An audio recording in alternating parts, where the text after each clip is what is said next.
നമ്മളിപ്പോൾ നോമ്പിൻ്റെ പകുതി ഓട്ടം പൂർത്തീകരിച്ചിരിക്കുകയാണ്. ചിലപ്പോഴൊക്കെ നമ്മൾ ചിന്തിച്ച് പോയിട്ടില്ലേ എത്ര വേഗത്തിലാണ് നോമ്പിൻ്റെ ദിവസങ്ങൾ കടന്നു പോകുന്നതെന്ന്. നമുക്ക് നമ്മുടെ ദേവാലയത്തിൽ നാട്ടപ്പെട്ടിരിക്കുന്ന ഗോകുൽത്തായിലെ കുരിശിലേക്ക്, നമ്മുടെ മധ്യത്തിലേക്ക് നാട്ടപ്പെട്ട ഒരു കുരിശിൻ്റെ അനുഭവത്തിലേക്ക്, ഒരു കുരിശിൻ്റെ ചുവട്ടിലേക്ക് കുറച്ചും കൂടി അടുത്ത് നിൽക്കുവാൻ തക്കവണ്ണം നോമ്പിൻ്റെ പകുതി ഓട്ടം കഴിഞ്ഞപ്പോൾ നമുക്ക് സാധിച്ചിരിക്കുകയാണ്. ഇനി അല്പം ദൂരം കൂടി നമുക്ക് മുൻപോട്ട് ഓടാനുണ്ട്. ആ ഓട്ടം എത്രമാത്രം കൃത്യതയോടും വ്യക്തതയോടും ആത്മാർത്ഥതയോടും കൂടി നമ്മൾ ഓടി തികയ്ക്കുന്നു എന്നുള്ളതാണ് നമ്മുടെ ജീവിതത്തിൽ, ക്രിസ്തീയ ജീവിതത്തിൽ പ്രധാനമായിട്ടും ജീവന്റെ കിരീടം പ്രാപിക്കുക എന്ന ആ ഒരു വിരുദിലേക്കുള്ള ഓട്ടത്തിനും കാരണം. നമ്മളൊക്കെ പല പല മേഖലകളിൽ, പല പല ഇടങ്ങളിൽ, പല പല സാഹചര്യങ്ങളിൽ ജീവിക്കുന്നവരാണ്. അവിടെയൊക്കെ നമുക്ക് ഓരോ കടമകളും കർത്തവ്യങ്ങളും നമ്മൾ നിറവേറ്റുന്നവരാണ്. എവിടെയൊക്കെയോ ആരൊക്കെയോ ആണ് നമ്മൾ. ശരിക്കും നമ്മൾ ആരാണ് എന്നുള്ളൊരു ചിന്ത ഈ നോമ്പിൻ്റെ ദിനങ്ങളിൽ നമ്മളെ വല്ലാതെ ഒന്ന് ചിന്തിപ്പിക്കേണ്ട ഒരു സാധ്യതയല്ലേ എന്ന് ചോദിക്കുകയാണ്. ആരാണ് ഞാൻ? ഈ വചന പ്രഘോഷണങ്ങൾ നിരവധിയായി നമ്മൾ വർഷങ്ങളോളം കേൾക്കുന്നുണ്ട്. ഈ കേൾക്കുന്ന എൻ്റെ മനസ്സിനോ എൻ്റെ ശരീരത്തിനോ എൻ്റെ ചുറ്റുപാടുകൾക്കോ എന്ത് മാറ്റമാണ് ഇന്ന് സംഭവിച്ചിട്ടുള്ളതെന്ന് തിരിഞ്ഞു നോക്കുവാനായിട്ടുള്ള ഒരു അവസരമാണ്.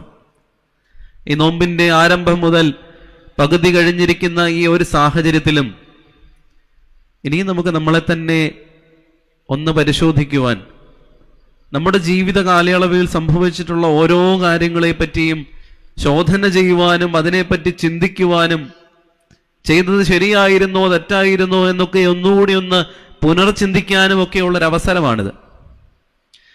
നമ്മൾ ആരാധനാ വർഷത്തെ 7 തിരിക്കാറുണ്ടല്ലേ. ആരാധനാ വർഷം, ധനഹാകാലം, ഉയർപ്പ് കാലം എന്നൊക്കെ പറഞ്ഞ് നമ്മൾ ആരാധനാ വർഷത്തെ തിരിക്കാറുണ്ട്. ആരാധനാ വർഷത്തെ തിരിക്കുന്നത് പോലെ തന്നെ നമ്മൾ പള്ളിയിൽ ഉപയോഗിക്കുന്ന ചില വാക്കുകളുണ്ട്. ആരാധനാ വർഷം എന്ന് പറയുന്നത് ലിറ്റർജിക്കൽ സീസൺസ് എന്നാണ് പറയുന്നത്. നമ്മൾ പള്ളിയിൽ പൊതുവെ നമ്മൾ സംസാര ഭാഷയിൽ നമ്മൾ പലപ്പോഴും ഉപയോഗിക്കുന്ന ഒരു പദമാണ്.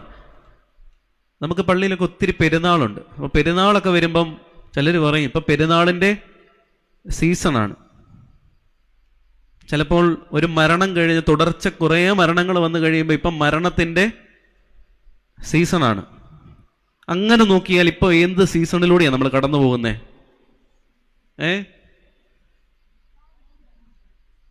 നോമ്പ് സീസൺ എന്നൊക്കെ പറഞ്ഞാൽ അത് ഒത്തിരി ആത്മീയമായി പോകും. ഇപ്പം നമ്മൾ കടന്നു പോകുന്ന സീസൺ കുംഭസാരത്തിൻ്റെ സീസൺ ആയിരുന്നല്ലേ. പലപ്പോഴും നമ്മുടെ സംസാര ഭാഷകളിൽ വരുന്ന പല പദപ്രയോഗങ്ങളും നമ്മുടെ കൂദാശകളെ ലഘൂകരിച്ച് കാണുന്ന ഒരു പ്രവണത നമ്മളിലേക്ക് വല്ലാതെ സന്നിവേശിപ്പിക്കുന്നുണ്ടെന്നുള്ളതൊന്ന് പറഞ്ഞു വെക്കാൻ വേണ്ടിയാണ് ഇത് പറഞ്ഞത്. ആണ്ടുകുംഭസാരം എന്ന് പറഞ്ഞൊരു പ്രവണത പലപ്പോഴും നമ്മുടെ എല്ലാവരുടെയും മനസ്സിൽ വല്ലാതെ അങ്ങ് കയറി നിൽക്കുന്നുണ്ട്.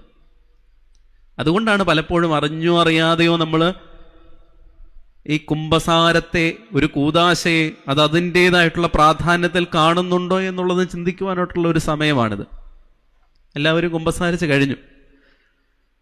ഇന്ന് പള്ളിയിൽ വന്നപ്പോൾ അറിയാൻ സാധിച്ചു, ഇന്ന് പൊതുയോഗം കഴിഞ്ഞു. പൊതുയോഗം കഴിഞ്ഞാൽ പിന്നെ കുംഭസാരത്തിൻ്റെ പ്രസക്തി കാര്യമായിട്ടൊന്നും ഇല്ല. പക്ഷെ നമ്മൾ കൂദാശകളെ സമീപിക്കുമ്പോൾ പരിശുദ്ധ പിതാക്കന്മാർ കൂദാശകളെ ഭരമേൽപ്പിച്ചിരിക്കുന്നത് കേവലം നമ്മുടെ മാനുഷികമായ ജീവിതത്തിലെ ഒരു പ്രതിപ്രവർത്തനങ്ങളൊക്കെ നടത്താൻ വേണ്ടിയിട്ടുള്ള ഒരു പ്ലാറ്റ്ഫോമായിട്ടാണോ ഈ കൂദാശകളെ കണ്ടിരിക്കുന്നത്? അല്ലെങ്കിൽ അതിനുവേണ്ടിയാണോ ഈ കൂദാശകൾ നിയമിക്കപ്പെട്ടിരിക്കുന്നത്? മനുഷ്യനായി ഈ ഭൂമിയിൽ അവതരിച്ച്, ദൈവപുത്രൻ ഭൂമിയിലേക്ക് അവതരിച്ച് മനുഷ്യന്റെ പാപങ്ങൾക്ക് വേണ്ടി ഈ ലോകത്തിൽ ജീവിക്കുകയും എങ്ങനെ മനുഷ്യൻ ജീവിക്കണമെന്ന് കാണിച്ചു തരികയും ചെയ്ത് നമ്മുടെയൊക്കെ പാപങ്ങൾക്ക് വേണ്ടി കുരിശിൽ യാഗമാകുകയും ആ യാഗത്തിൽ നിന്ന് 3-ാം ദിവസം ഉയർത്തെഴുന്നേറ്റ് സ്വർഗത്തിലേക്ക് കരേറി പിതാവിന്റെ വലത്ത് ഭാഗത്ത് നമുക്ക് വേണ്ടി പിതാവിനോടും മധ്യസ്ഥത അണയ്ക്കുന്ന ആ പുത്രന്റെ മുമ്പിൽ നിന്നുകൊണ്ട് ഈ കൂദാശകളെ ഒന്ന് നമ്മുടെ മനസ്സിലേക്കൊന്ന് ചേർത്ത് വെക്കുമ്പോൾ ഈ കൂദാശകളെ നമ്മൾ എങ്ങനെയാണ് നമ്മുടെ നെഞ്ചോട് ചേർത്ത് വെച്ചിരിക്കുന്നത്? നാം ആരാണ് എന്നുള്ളതിൻ്റെ ഒരു ചോദ്യത്തെ പരിശുദ്ധനായ പത്രോസ് ശ്ലീഹ വളരെ മനോഹരമായിട്ട് തൻ്റെ ലേഖനത്തിൽ വിവരിച്ചിരിക്കുന്നത് ഈ സന്ധ്യയുടെ അല്പസമയത്തെ ചിന്തയ്ക്കായിട്ട് വേർതിരിക്കുകയാണ്. 1 പത്രോസിന്റെ ലേഖനം 2-ാം അധ്യായം 9-ാം വാക്യം. 1 പത്രോസ് 2-ാം അധ്യായം 9-ാം വാക്യം. അത് ഇപ്രകാരമാണ് വായിക്കുന്നത്: നിങ്ങൾ അന്ധകാരത്തിൽ നിന്ന് തൻ്റെ അത്ഭുത പ്രകാശത്തിലേക്ക് നിങ്ങളെ വിളിച്ചവന്റെ സൽഗുണങ്ങളെ ഘോഷിപ്പാൻ തക്കവണ്ണം തെരഞ്ഞെടുക്കപ്പെട്ട ജാതിയും രാജകീയ പുരോഹിത വർഗവും വിശുദ്ധ വംശവും സ്വന്ത ജനവും ആകുന്നു. ക്രിസ്ത്യാനികളെ പറ്റി, തെരഞ്ഞെടുക്കപ്പെട്ട ഒരു ജാതിയെപ്പറ്റി, നമ്മൾ ആരാണെന്നുള്ളൊരു ബോധ്യം നമുക്ക് വരാൻ വേണ്ടി നമ്മുടെ പ്രത്യേകതകളെയാണ് ഇവിടെ വരച്ച് കാണിച്ചു തന്നിരിക്കുന്നത്. നാം ആരാകുന്നു എന്നുള്ളൊരു ചിന്ത പലപ്പോഴും നമ്മുടെ മനസ്സിൽ വല്ലാതെയൊക്കെ എപ്പോഴെങ്കിലുമൊക്കെ തോന്നുമ്പോൾ നമുക്ക് ചിലപ്പോൾ ചൂണ്ടിക്കാണിക്കുവാൻ പലതും കാണും. എനിക്കിതെല്ലാം ഉണ്ട് എന്ന് നമ്മൾ പറയുമ്പോഴും ഇതെല്ലാം ശാശ്വതമായിട്ട് നമ്മുടെ ജീവിതത്തിൽ നിലനിൽക്കുന്നതാണോ എന്നുള്ളൊരു ചോദ്യം അവിടെ നിൽക്കുന്നുണ്ട്. ആ ചോദ്യത്തിന് പലപ്പോഴും നമ്മുടെ മാനുഷികമായ ഈ ലോക ജീവിതകാലത്ത് നമുക്ക് പ്രസക്തി കൊടുക്കുവാനായിട്ട് കഴിയാതെ പോകുന്നത് നമ്മുടെയൊക്കെ ജീവിത സാഹചര്യങ്ങളിൽ നമ്മൾ ചേർത്ത് പിടിച്ച് മുമ്പോട്ട് കൊണ്ടുപോകേണ്ട ക്രിസ്തുവിന്റെ മാതൃകയെ നമ്മുടെ ജീവിതത്തിൽ നമ്മൾ ചേർത്ത് പിടിച്ച് കൊണ്ടുപോകുന്നില്ല എന്നതുകൊണ്ട് തന്നെയാണ്. നമ്മൾ ഓരോ സ്ഥലങ്ങളിൽ നമ്മളൊരു പിതാവാണ്, മാതാവാണ്, മകനാണ്, മകളാണ്, അധ്യാപകനാണ്, അധ്യാപികയാണ്, വിദ്യാർത്ഥിയാണ്, പുരോഹിതനാണ്. പല സാഹചര്യങ്ങളിൽ നമ്മളെ ഏൽപ്പിച്ചിരിക്കുന്ന പല കർത്തവ്യങ്ങളുണ്ട്. ആ കർത്തവ്യങ്ങളിലൂടെയൊക്കെ നമ്മൾ കടന്നു പോകുമ്പോഴും ആത്യന്തികമായി നമ്മൾ ചിന്തിക്കേണ്ട ഒരു പ്രധാനപ്പെട്ട ചിന്ത, ഇതൊക്കെ നാം ആയിരിക്കുമ്പോഴും എനിക്കുണ്ടെന്ന് പറയുന്ന ഈ ലോകത്തിലെ സർവ്വതും മാറ്റിവെച്ച് കഴിഞ്ഞാൽ പിന്നെ ഞാൻ ആരാണ് എന്നുള്ളൊരു ചോദ്യം നമ്മുടെ മനസ്സിലേക്ക് വല്ലപ്പോഴുമെങ്കിലും ഒന്ന് ചോദിക്കേണ്ടത് വളരെ ആവശ്യമാണ്.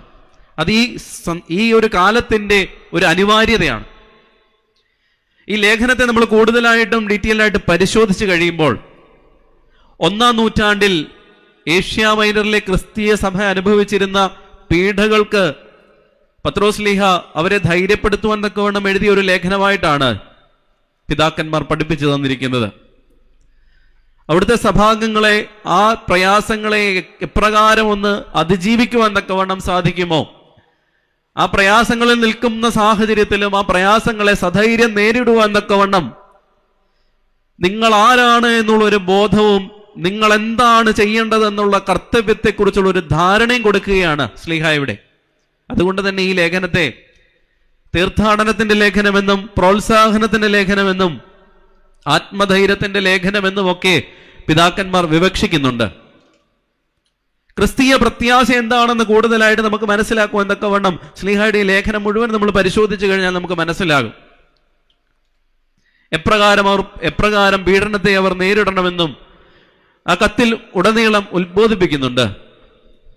അവർക്ക് ലഭിച്ചിരുന്ന പദവികൾ എന്താണ്, അവർക്ക് ലഭിച്ചിരുന്ന കർത്തവ്യങ്ങൾ എന്താണ് എന്നുള്ളതൊക്കെയാണ് നമ്മളിപ്പോൾ വായിച്ച് കേട്ടത്. അതിൽ തിരഞ്ഞെടുക്കപ്പെട്ട ജനത എന്ന ആശയം മുൻനിർത്തിക്കൊണ്ട് ബാക്കിയുള്ള കാര്യങ്ങളെല്ലാം പറഞ്ഞു വെക്കണമെങ്കിൽ ഈ ഒരു സമയം പോരാതെ വരും. അതുകൊണ്ട് തിരഞ്ഞെടുപ്പിന്റെ പ്രാധാന്യത്തെപ്പറ്റി നമുക്ക് എന്താണ് മനസ്സിലായിരിക്കുന്നത് എന്നുള്ളത് നമുക്കറിവുള്ളതാണ്. പക്ഷെ ഒരിക്കൽ കൂടി അതൊരുമിച്ചൊന്ന് ധ്യാനിക്കുവാൻ തക്കവണ്ണം നമുക്ക് ഈ സമയത്തെ വേർതിരിക്കാം. ഇസ്രായേൽ ജനതയായിരുന്നു തെരഞ്ഞെടുത്ത ജനത. ദൈവം യഹോവ തെരഞ്ഞെടുത്ത് തൻ്റെ സ്വന്തമായി കൊണ്ടു നടന്നിരുന്ന ഒരു ജാതിയായിരുന്നു ഇസ്രായേൽ. പഴയ നിയമകാലം മുതൽ നമ്മൾ പരിശോധിച്ച് കഴിയുമ്പോൾ ഓരോ കാലത്തിനും ആവശ്യമായിരിക്കുന്ന സമയത്ത് താൻ ഓരോ പ്രവാചകന്മാരെയും ദീർഘദർശിമാരെയും തെരഞ്ഞെടുത്ത് തന്റെ ഇസ്രായേൽ ജനത്തിനെ നയിക്കുവാൻ തക്കവണ്ണം, അവരെ ഉപദേശിക്കുവാൻ തക്കവണ്ണം, അവർ അന്യായത്തിന്റെ പാതയിലൊക്കെ സഞ്ചരിച്ച് പൊക്കൊണ്ടിരുന്ന സമയത്ത് അവരെ നേർവഴിക്ക് തിരിച്ചു കൊണ്ടുവരുവാനും ഒക്കെയായിട്ട് യഹോവ ഓരോരുത്തരെ തെരഞ്ഞെടുത്ത് നിയമിക്കുന്നതായിട്ട് നമ്മൾ വായിക്കുന്നുണ്ട്. ഈ ഒരു തിരഞ്ഞെടുപ്പിന്റെ സാഹചര്യത്തിലൊക്കെ നമ്മൾ പരിശോധിക്കേണ്ട പ്രധാനപ്പെട്ട ഒരു കാര്യം ഈ തിരഞ്ഞെടുപ്പിന്റെ അടിസ്ഥാനം എന്തായിരുന്നു എന്നാണ്.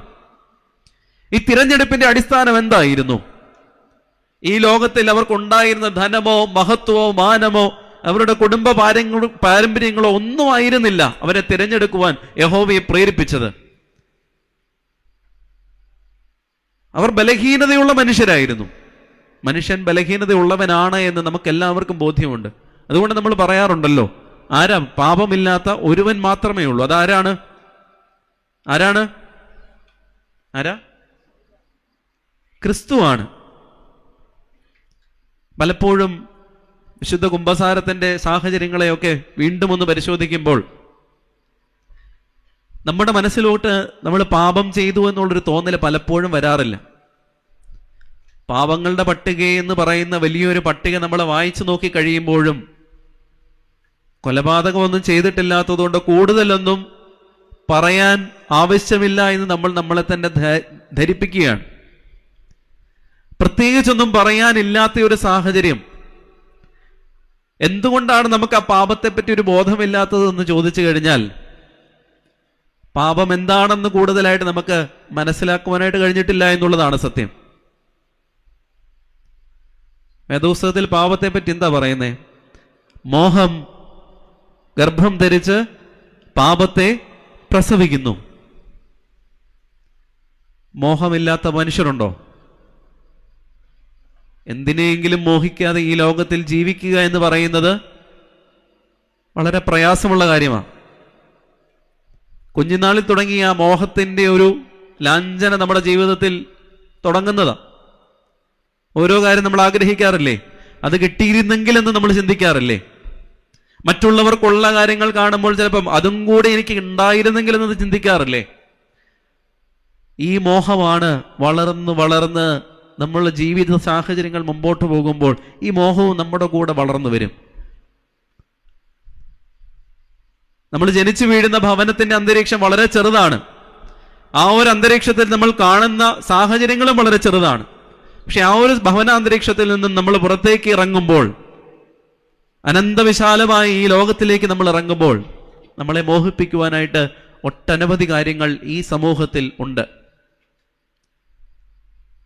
ഈ ഒരു സമൂഹത്തിലെ മോഹിക്കപ്പെടലിന്റെ ഈ ഒരു സാഹചര്യത്തെ എല്ലാം അതിജീവിച്ചുകൊണ്ട് ഒരു മനുഷ്യൻ ഇവിടെ ജീവിക്കുക എന്ന് പറയുന്നത് അസംഭവ്യമായ ഒരു കാര്യമാണ്.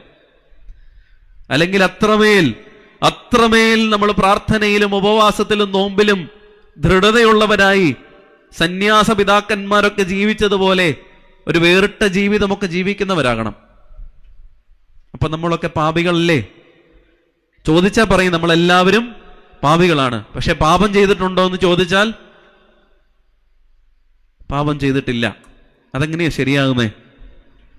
അപ്പോൾ പറഞ്ഞു വന്നത് നമ്മുടെ മാനുഷിക ബലഹീനതകളെ എല്ലാം അറിയുന്ന യഹോവയുടെ മുമ്പിലാണ് നമ്മൾ പോയി മുട്ടുകുത്തുന്നതെന്നുള്ള പൂർണ്ണ ബോധ്യത്തിൽ നമ്മൾ അവിടെ ചെന്ന് നിന്ന് നമ്മുടെ ജീവിത സാഹചര്യങ്ങളെ ഓരോന്നോരോന്നായി എടുത്ത് പരിശോധിച്ച് ആ ജീവിത സാഹചര്യങ്ങളിൽ എന്തെങ്കിലും തെറ്റുകൾ നമ്മുടെ ജീവിതത്തിൽ വന്നു പോയിട്ടുണ്ടെങ്കിൽ അത് മോഹം കൊണ്ടോ നോട്ടം കൊണ്ടോ പ്രവൃത്തി കൊണ്ടോ ഏതുകൊണ്ടുമായിക്കോട്ടെ അത് ഏറ്റുപറയുവാനായിട്ടുള്ള സാഹചര്യവും അവസരവുമാണ് വിശുദ്ധ കുംഭസാരം. പലപ്പോഴും പക്ഷെ ആ കൂദാശയോടുള്ള നമ്മുടെ സമീപനം വല്ലാതെ വികലമാക്കപ്പെടുന്നുണ്ട്. പലപ്പോഴും ദൈവ സാന്നിധ്യ ബോധത്തിലാണ് ഈ വിശുദ്ധ കൂദാശ നിർവഹിക്കുന്നത് എന്നുള്ളൊരു ബോധ്യം നമ്മിലില്ലാത്തത് കൊണ്ടാണ് പലപ്പോഴും വിശുദ്ധ കുംഭസാരത്തെ പാപമില്ലാത്ത ഒരു അവസ്ഥയിലൂടെയാണ് ഞാൻ കടന്നു പോകുന്നുള്ള ചിന്ത നമ്മൾ ഭരിക്കുന്നത്. അതുകൊണ്ട് പഴയ നിയമകാലത്തെ ഒന്നുകൂടി ഒന്ന് പരിശോധിച്ചു കഴിഞ്ഞാൽ വളരെ ബലഹീനതയുള്ള മനുഷ്യരെ ദൈവം തെരഞ്ഞെടുത്ത് ഓരോ സാഹചര്യത്തിലേക്കും അവരെ ആക്കുന്നുണ്ട്. അവർ തിരഞ്ഞെടുക്കപ്പെട്ട സാഹചര്യങ്ങളിൽ അവർ വളരെ കൃത്യമായിട്ട് തങ്ങളെ ഏൽപ്പിച്ചിരിക്കുന്ന കർത്തവ്യങ്ങൾ വളരെ വിശദമായിട്ടും കൃത്യമായിട്ടും ചെയ്യുന്നുണ്ട്. നോഹയുടെ ജീവിത പശ്ചാത്തലം നമ്മൾ പരിശോധിച്ചു കഴിഞ്ഞാൽ ഈ ലോകം കണ്ടതിൽ വെച്ച് ഏറ്റവും വലിയ പ്രളയമെന്ന് വേദപുസ്തകം സാക്ഷിക്കുന്ന ഈ ലോകത്തിലൊരു ജീവൻ പോലും ബാക്കി നിൽക്കാത്ത രീതിയിൽ ഈ ലോകത്തെ സർവ്വ ജീവനെ നശിപ്പിച്ചു കളഞ്ഞു എന്നാണ് വേദപുസ്തകം സാക്ഷിക്കുന്നത്. അവിടെ ഈ രണ്ടായിട്ട് ആണും പെണ്ണുമായി പെട്ടകത്തിനകത്ത് പ്രവേശിച്ചവർ മാത്രം രക്ഷപ്പെടുകയും ബാക്കിയുള്ള സകല ജീവനും നശിച്ചില്ലാതായി തീരുകയും ചെയ്ത ഒരു കാലഘട്ടമായിരുന്നു നോഹയുടേത്. പക്ഷെ നോഹയുടെ ജീവിതം ഇത്രമാത്രം യഹോവയോട് ചേർത്ത് വെച്ചിട്ടുള്ളതാണെങ്കിലും പലപ്പോഴും അവനും പല ബലഹീനതകൾ ഉണ്ടായിരുന്നു. ആ ബലഹീനതകൾക്ക് നടുവിലും ദൈവം അവനെ ശക്തിപ്പെടുത്തി എന്നുള്ളതാണ് നാം വായിക്കുന്നത്. വിശ്വാസികളുടെ പിതാവായ അബ്രഹാം തന്റെ വിശ്വാസത്തിന്റെ തീക്ഷ്ണത അത്രയും യഹോവയിൽ അർപ്പിച്ചുകൊണ്ട് തന്റെ വിശ്വാസം എത്രമാത്രം ചോദ്യപ്പെട്ടാലും അതിനെയെല്ലാം അതിജീവിക്കുവാൻ തക്കവണ്ണം തന്റെ ജീവിതം കൊണ്ട് കാണിച്ചു കൊടുത്ത വിശ്വാസത്തിന്റെ ദൃഢതയുള്ള ഒരു ജീവിതം കാഴ്ചവെച്ച അബ്രഹാം പിതാവ്, അദ്ദേഹത്തിന്റെ ജീവിതവും വളരെ ദുഃഖപൂർണമായ ഒരു സാഹചര്യത്തിലൂടെ കടന്നു പോകുന്നുണ്ട്. അബ്രഹാം പിതാവിന് മക്കളില്ലായിരുന്നു. ആ ജീവിത സാഹചര്യങ്ങളിലൂടെയൊക്കെ കടന്നു പോകുമ്പോഴും അവൻ ആ വിശ്വാസത്തിൽ ദൈവത്തോടുള്ള ദൈവ സാന്നിധ്യ ബോധത്തിൽ നിന്ന് അകന്നു പോകുവാൻ ഒരു നിമിഷം പോലും ആഗ്രഹിച്ചില്ല, അവൻ പ്രവർത്തിച്ചില്ല എന്നുള്ളതാണ് അബ്രഹാം പിതാവിനെ വിശ്വാസികളുടെ പിതാവായിട്ട് ഗണിക്കുവാനായിട്ട് കാരണം. മോശയുടെ ജീവിതം പരിശോധിച്ചു കഴിഞ്ഞാൽ അവൻ വളരെ ബുദ്ധിമുട്ടുള്ളവനായിരുന്നു, സംസാരിക്കാൻ വിക്കനായിരുന്നു എന്ന് വായിക്കുന്നത്. വിക്കനായിരുന്ന മോശയെ യഹോവ തെരഞ്ഞെടുത്തു കഴിഞ്ഞപ്പോൾ മോശ പറഞ്ഞു, എന്നെ കൊണ്ട് പറ്റില്ല. പലപ്പോഴും തെരഞ്ഞെടുപ്പിന് പിന്നിൽ, യഹോവയുടെ ഒരു തെരഞ്ഞെടുപ്പിന് പിന്നിൽ, ഒരു വിളിയുടെ പിന്നിലെ അർത്ഥം മനസ്സിലാക്കാതെ നമ്മളും പറയാറുണ്ട്, എന്നെ കൊണ്ട് ഇത് പറ്റില്ല. എന്നിട്ട് എന്താണ് മോശയുടെ ജീവിതത്തിൽ സംഭവിച്ചത്?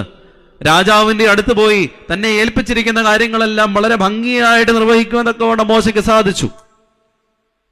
പരിശുദ്ധ കന്യക മറിയാമിന്റെ ജീവിതം പരിശോധിച്ചു കഴിഞ്ഞാൽ ബലഹീനയായ ഒരു കന്യകയായിരുന്നു കന്യക മറിയാം. ബലഹീന കന്യകയെ പോലും ലോകമെമ്പാടും കീർത്തി കേട്ട, ലോകത്തെങ്ങും പെരുന്നാളുകളുടെ ആഘോഷങ്ങളുടെ നിറവുകൾ എത്രയോ ആളുകൾ പരിശുദ്ധ അമ്മയുടെ മധ്യസ്ഥതയിൽ അഭയപ്പെട്ടുകൊണ്ട് നമ്മുടെ ജീവിത പ്രയാസങ്ങളെയെല്ലാം സമർപ്പിച്ച് പ്രാർത്ഥിക്കുന്നുണ്ട്. അതുപോലെ പരിശുദ്ധ കന്യകയെ, ബലഹീനയായിരുന്ന ഒരു കന്യകയെ ലോകത്തിന്റെ കൊടുമുടി കീഴടക്കുവാൻ തക്കവണ്ണം പ്രാർത്ഥനയുടെ മകുടമായിട്ട് ഉയർത്തുവാൻ തക്കവണ്ണം ദൈവത്തിന് മനസ്സുണ്ടായി. ശിഷ്യന്മാരുടെ ജീവിതം പരിശോധിച്ചേ, അവരാരായിരുന്നു? മീൻപിടുത്തക്കാരായിരുന്നു. കൂടുതൽ വിദ്യാഭ്യാസമൊന്നുമില്ലാത്തവരായിരുന്നു. വിദ്യാഭ്യാസമില്ലായിരുന്ന ഒരു കൂട്ടം ആളുകളെ യഹോവ ക്രിസ്തു വിളിച്ച് കൈപിടിച്ച് ചേർത്തപ്പോൾ അവർ ലോകമെമ്പാടും സുവിശേഷത്തിന്റെ വാഹകരായി പരിശുദ്ധ സഭയെ സ്ഥാപിക്കുവാൻ തക്കവണ്ണം അവർ തുനിഞ്ഞിറങ്ങുകയാണ്. ഈ സാഹചര്യത്തിലൊക്കെ നമ്മൾ പരിശോധിക്കേണ്ട പ്രധാനപ്പെട്ട കാര്യം, തെരഞ്ഞെടുപ്പിന്റെ പ്രാധാന്യം എന്താണ് എന്നുള്ളത് നമ്മൾ പലപ്പോഴും മനസ്സിലാക്കാതെ പോകുന്നു എന്നുള്ളതാണ്. പുറപ്പാട് പുസ്തകം 19-ാം അധ്യായം 5-ാം വാക്യത്തിൽ നാം ഇപ്രകാരം വായിക്കുന്നു, തെരഞ്ഞെടുപ്പിനെ പറ്റി യഹോവ അവരോട്, നിങ്ങൾ എന്റെ വാക്ക് കേട്ട് അനുസരിക്കുകയും എന്റെ നിയമം പ്രമാണിക്കുകയും ചെയ്താൽ നിങ്ങൾ എനിക്ക് സകല ജാതികളിലും വെച്ച് പ്രത്യേക സമ്പത്തായിരിക്കും. യഹോവയുടെ പ്രത്യേക സമ്പത്തായിരിക്കണമെങ്കിൽ പഴയ നിയമകാലത്ത് എന്തായിരുന്നു ചെയ്യേണ്ടിയിരുന്നത്? യഹോവയുടെ വാക്ക് കേൾക്കുകയും അവന്റെ കൽപ്പനകളെ പ്രമാണിക്കുകയും ചെയ്താൽ സകല ജാതികളിലും വെച്ച് നിങ്ങൾ എനിക്ക് പ്രത്യേക സമ്പത്തായിരിക്കും. ഇസ്രായേൽ ജനതയുടെ പ്രത്യേകത, അവർ ദൈവത്താൽ തെരഞ്ഞെടുക്കപ്പെട്ടു എന്നുള്ളതാണ്. അവരെ ദൈവം വിളിച്ച് വേർതിരിച്ചവരാണ്. പ്രവാചകന്മാർ അവരെ അക്കാര്യം വളരെ കാര്യമായിട്ട് ബോധിപ്പിക്കുന്നുണ്ട്. പല പ്രാവശ്യം അവർ തെറ്റിപ്പോകുന്നുണ്ട്. നോമ്പിന്റെയും ഉപവാസത്തിന്റെയും ഒക്കെ കാലങ്ങളിലും 40 സംവത്സരത്തിൽ അവർ മരുഭൂമിയിലൂടെ നടന്നു പോകുമ്പോഴും അതിന്റെയും ഇടയിൽ അവർ വീണു പോകുന്നുണ്ട്. ആ വീഴ്ചയിൽ നിന്നെല്ലാം കരയേറ്റുവാൻ വേണ്ടി പ്രവാചകന്മാരെയും ദീർഘദർശിമാരെയും യഹോവ കൽപ്പിച്ചാക്കുന്നു. അപ്പോൾ ഈ തെരഞ്ഞെടുപ്പിന് പിന്നിലെ പ്രാധാന്യത്തെ നമുക്ക് പൂർണ്ണമായിട്ട് മനസ്സിലാക്കുവാനായിട്ട് സാധിക്കുന്നില്ല എന്നുള്ളതാണ് നമ്മൾ മനസ്സിലാക്കേണ്ടത്. 2 പ്രധാനപ്പെട്ട കാര്യങ്ങൾ ഈ തെരഞ്ഞെടുപ്പിനെ പറ്റി നമ്മളെ ഓർമ്മപ്പെടുത്തുന്നുണ്ട് ഈ വേദഭാഗം. ഒന്നാമതായി, നമ്മുടെ മേന്മയോ നമ്മുടെ കുടുംബ മഹിമയോ നമുക്കുള്ള എന്തെങ്കിലുമോ അല്ല ഈ തെരഞ്ഞെടുപ്പിന് പിന്നിലെ കാര്യം. പിന്നെ എന്താണ് യഹോവ തിരഞ്ഞെടുക്കുവാൻ തക്കവണ്ണം നമ്മളെ യോഗ്യന്മാരാക്കുന്നത്? ആവർത്തന പുസ്തകം 10-ാം അധ്യായം 15-ാം വാക്യം ഇപ്രകാരം വായിക്കുന്നു: നിന്റെ പിതാക്കന്മാരോട് മാത്രം യഹോവയ്ക്ക് പ്രീതി തോന്നി അവരെ സ്നേഹിച്ചു. അവരുടെ ശേഷം അവരുടെ സന്തതിയായ നിങ്ങളെ ഇന്നുള്ളതുപോലെ അവൻ സകല ജാതികളിലും വെച്ച് തിരഞ്ഞെടുത്തിരിക്കുന്നു. ആമോസിന്റെ പുസ്തകം 3-ാം അധ്യായം 2-ാം വാക്യം: ഈ വചനം കേൾപ്പിൻ, ഭൂമിയിൽ സകല വംശങ്ങളിലും വെച്ച് ഞാൻ നിങ്ങളെ മാത്രം തിരഞ്ഞെടുത്തിരിക്കുന്നു. ഇങ്ങനെ യഹോവയുടെ സന്നിധിയിൽ നിന്ന് തിരഞ്ഞെടുക്കപ്പെട്ട ഒരു കൂട്ടം ജാതി, ജനത അതെന്നും ഉണ്ടായിരുന്നു. പക്ഷെ അത് പുതിയ നിയമകാലത്തിലേക്ക് വരുമ്പോൾ, ക്രിസ്തു ഭൂമിയിലേക്ക് അവതരിച്ചതോടുകൂടി ലോകത്തിന്റെ നാനാഭാഗത്തേക്കും ഈ രക്ഷയുടെ, ഈ അനുഗ്രഹത്തിന്റെ, ഈ കൂട്ടായ്മയുടെ അനുഭവം ലോകത്തിന്റെ അറ്റത്തോളം എത്തുവാൻ തക്കവണ്ണം ശ്ലീഹന്മാരെ ഭരമേൽപ്പിച്ചു വിടുകയാണ്. ആ ഭരമേൽപ്പിക്കലിന്റെ പ്രധാനപ്പെട്ട കാരണം യഹോവയുടെ കരുണയാണ്. ദൈവം കരുണയുള്ളവനായത് മാത്രമാണ് നമ്മളെ തിരഞ്ഞെടുക്കുവാനായിട്ട് കാരണമായിട്ടുള്ളത്. ഈ വിസ്തീർണമുള്ള ഈ ലോകത്തിൽ നമ്മളെ ദൈവം സൃഷ്ടിച്ച് ഇവിടെ ആക്കി വെച്ചിട്ടുണ്ടെങ്കിൽ ദൈവം തമ്പുരാൻ നമ്മളെ തിരഞ്ഞെടുത്താക്കി വെച്ചിരിക്കുന്നതാണ്. നമ്മൾ ആഗ്രഹിച്ചിട്ടല്ല ഒരു വീട്ടിലോട്ട് നമ്മൾ ജനിച്ച് വീഴുന്നത്. ദൈവം നമ്മളെ കാണുന്നത് ഈ ഭൂമിയിലേക്ക് നമ്മൾ ജനിച്ചു കഴിഞ്ഞിട്ടാണോ? നീ ജനിക്കുന്നതിന് മുമ്പ് തന്നെ നിന്നെ ഉദരത്തിൽ വെച്ച് പേർ ചൊല്ലി വിളിച്ചൊരു ദൈവമാണ് നമ്മുടേത്. നിന്റെ വിചാരങ്ങൾ എന്തെന്നും നിന്റെ പ്രവർത്തികൾ എന്തെന്നും നിന്റെ മനസ്സിലെ വിചാരങ്ങൾ എങ്ങനെയൊക്കെ എവിടം വരെ പോകുമെന്നും കൃത്യമായിട്ടും ധാരണയുള്ളവനാണ് ദൈവം. പലപ്പോഴും നമ്മുടെ ജീവിതത്തിൽ ഈ ദൈവ സാന്നിധ്യ ബോധത്തെ പൂർണ്ണമായിട്ട് മനസ്സിലാക്കുവാനായിട്ട് നമുക്ക് കഴിയുന്നില്ല. ഒരു മുറിയിൽ കയറി കതകടച്ചു കഴിഞ്ഞാൽ വേറെ ആരും ഒന്നും കാണുന്നില്ല എന്നുള്ളൊരു ബോധം പലപ്പോഴും നമ്മളെ ഭരിക്കാറുണ്ട്. പക്ഷെ അവിടെയും നമ്മളെ ചിന്തിപ്പിക്കേണ്ടത്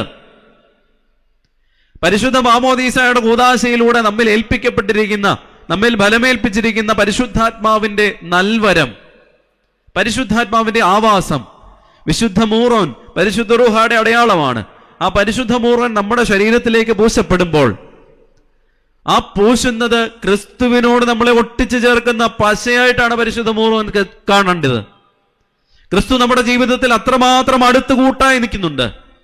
വിവാഹ കൂദാശയിൽ മണവാളനെയും മണവാട്ടിയെയും കാർമ്മികൻ ആശീർവദിച്ച് ഭവനങ്ങളിലേക്ക് വിടുന്നത് ക്രിസ്തുവിനെ കൂട്ടിയാണ് ഭവനങ്ങളിലേക്ക് വിടുന്നത്. പക്ഷെ പലപ്പോഴും ആ ക്രിസ്തു സാന്നിധ്യ ബോധം നമ്മുടെ ഭവനങ്ങളിൽ നഷ്ടമായിക്കൊണ്ടിരിക്കുകയാണ്. എന്തുകൊണ്ടാണ് ക്രിസ്ത്യാനികളായിരുന്നിട്ട് നമ്മൾ ക്രിസ്തുവിന്റെ അനുകാരികളായിട്ട് അവനെ പിന്തുടരുവാനായിട്ട് ശ്രമിക്കാത്തത്? നമ്മുടെയൊക്കെ ജീവിതത്തിൽ ദൈവത്തിന്റെ കരുണ ധാരാളമായിട്ടുള്ളത് കൊണ്ടാണ് ഇന്നും നമ്മൾ ഇത്രമാത്രം അനുഗ്രഹീതരായിട്ട് ഈ ലോകത്തിൽ ജീവിക്കുന്നത്. പക്ഷെ എത്രമാത്രം നമ്മൾ പാപങ്ങൾ ചെയ്യുന്നുണ്ടെങ്കിലും അതിനെയെല്ലാം ക്ഷമിക്കുന്നവനാണ് സ്വർഗത്തിലെ പിതാവ് എന്നുള്ളൊരു ബോധ്യം എവിടെയൊക്കെയോ നമ്മുടെ മനസ്സിൽ വല്ലാതെ കയറി നിൽക്കുന്നത് കൊണ്ടാണ് എന്തും ചെയ്യാമെന്നുള്ള ഒരു ധാരണ പലപ്പോഴും നമ്മുടെ മനസ്സിലുള്ളത്. ദൈവത്തിന്റെ സന്നിധിയോട് അടുത്ത് വരുമ്പോൾ എന്തൊക്കെ നിന്റെ മനസ്സിൽ ദുരാഗ്രഹങ്ങളായും ദുരാചാരങ്ങളായും നിന്റെ മനസ്സിലുണ്ടെങ്കിലും അതെല്ലാം ഏറ്റുപറഞ്ഞ് അനുദപിച്ച് അവന്റെ സന്നിധിയോട് അടുത്ത് വന്നു കഴിഞ്ഞാൽ ക്ഷമിക്കുവാനായിട്ട് മനസ്സുള്ള ഒരു യഹോവയാണ് നമുക്കുള്ളത്, ദൈവമാണ് നമുക്കുള്ളത് എന്നുള്ളൊരു ബോധ്യം നമുക്കുണ്ടാകണമെങ്കിലും ഉണ്ടെങ്കിലും അവന്റെ സന്നിധിയോട് അടുത്ത് വരുമ്പോൾ നമ്മൾ ചെയ്യേണ്ട ചില കടമകളും കർത്തവ്യങ്ങളുമുണ്ട്. ഇത്രമാത്രം ദൈവത്തെ മനസ്സിലാക്കുവാനായിട്ടൊന്നും മനുഷ്യന് സാധിച്ചിട്ടില്ല. എന്തിന്? നമ്മുടെ ഒരു ശരീരത്തെ പൂർണ്ണമായിട്ട് മനസ്സിലാക്കുവാൻ ഇത്രമാത്രം വിവര സാങ്കേതിക വിദ്യകളും സയൻസും ടെക്നോളജിയും ഒക്കെ വളർന്നിട്ടും നമ്മുടെ ഈ ശരീരത്തിലെ അനുദിനം വരുന്ന മാറ്റങ്ങളെ ഒന്ന് മനസ്സിലാക്കുവാനായിട്ട് ഇപ്പോഴും സാധിച്ചിട്ടില്ല എന്നുള്ളത് തന്നെ ദൈവത്തിന്റെ സൃഷ്ടിയെ അല്ലെങ്കിൽ ദൈവത്തിന്റെ ആ ചൈതന്യത്തെ പൂർണ്ണമായിട്ട് നമുക്ക് മനസ്സിലാക്കുവാനായിട്ട് കഴിഞ്ഞില്ല എന്നുള്ളതിന്റെ വലിയ ഉദാഹരണമാണ്. നിരവധിയായി രോഗങ്ങൾ ഇന്ന് കൂടി വരികയാണ്. പക്ഷെ എന്താണ് രോഗമെന്നും എന്താണ് ഇതിന്റെ ചികിത്സയെന്നും കണ്ടുപിടിക്കുവാൻ തക്കവണ്ണം വളരെ ബുദ്ധിമുട്ടുന്ന ഒരു ശാസ്ത്ര ലോകമാണ് നമുക്ക് കാണുവാനായിട്ട് കഴിയുന്നത്.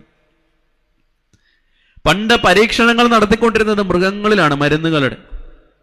പക്ഷെ കൊറോണയുടെ ഒരു കാലം കഴിഞ്ഞപ്പോൾ മരുന്നുകളുടെ പരീക്ഷണങ്ങൾ മനുഷ്യനിലേക്ക് മാറ്റപ്പെട്ടു.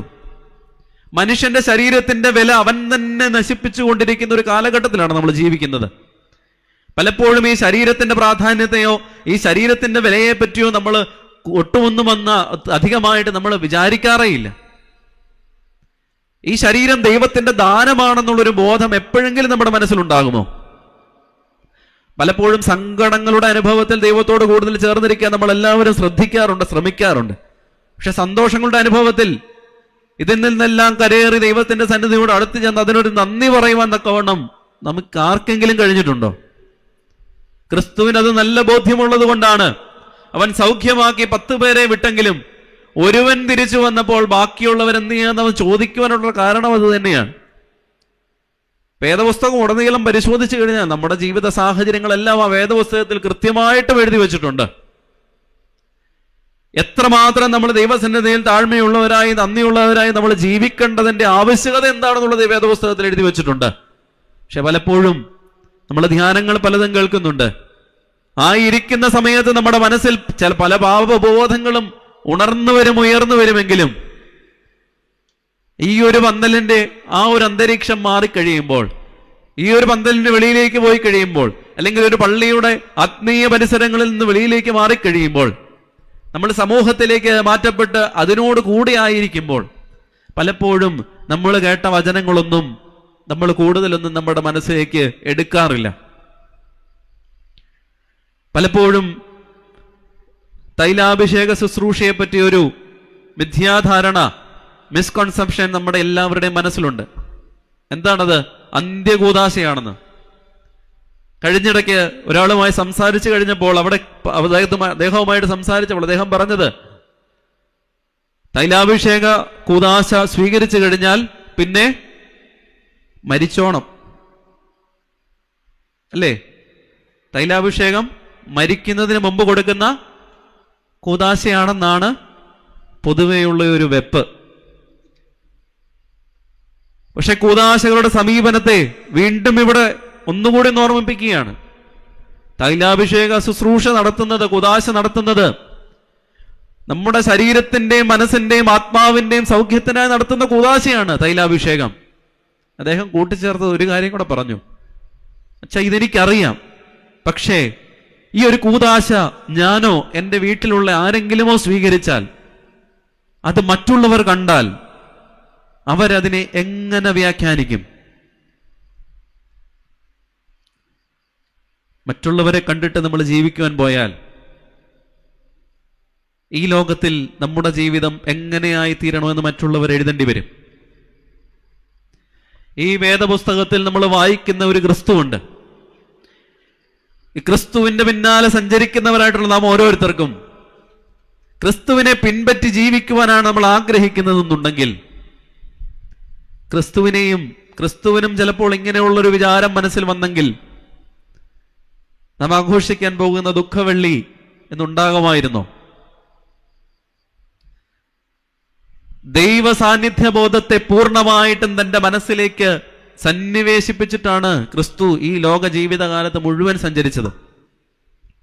പക്ഷെ നമ്മുടെ ജീവിതത്തിൽ എന്താണ് നമ്മുടെ ജീവിത ലക്ഷ്യമെന്നോ, എന്താണ് നമ്മുടെ ജീവിതത്തിൽ ചെയ്യേണ്ടതെന്നോ, എന്താണ് നമ്മുടെ ജീവിതത്തിലെ കടമകളെന്നോ പലപ്പോഴും നമ്മൾ ഓർക്കാതെയാണ് നമ്മൾ ജീവിച്ചു പോകുന്നത്. നാം ഇന്ന് ജീവിക്കുന്നത് നമ്മുടെ കുടുംബത്തിന് വേണ്ടി, ക്രിസ്തുവിന് വേണ്ടി ജീവിക്കുവാൻ തക്കവണ്ണം നമുക്ക് എന്തെങ്കിലും സാധിച്ചിട്ടുണ്ടോ, എന്തെങ്കിലും അങ്ങനെ ഒരു ചിന്ത നമ്മുടെ മനസ്സിൽ വന്നിട്ടുണ്ടോ എന്നുള്ളത് നമ്മളൊന്ന് ചിന്തിച്ചു നോക്കുക. ദുഃഖവെള്ളിയാഴ്ച വളരെ അടുത്തിരിക്കുകയാണ്.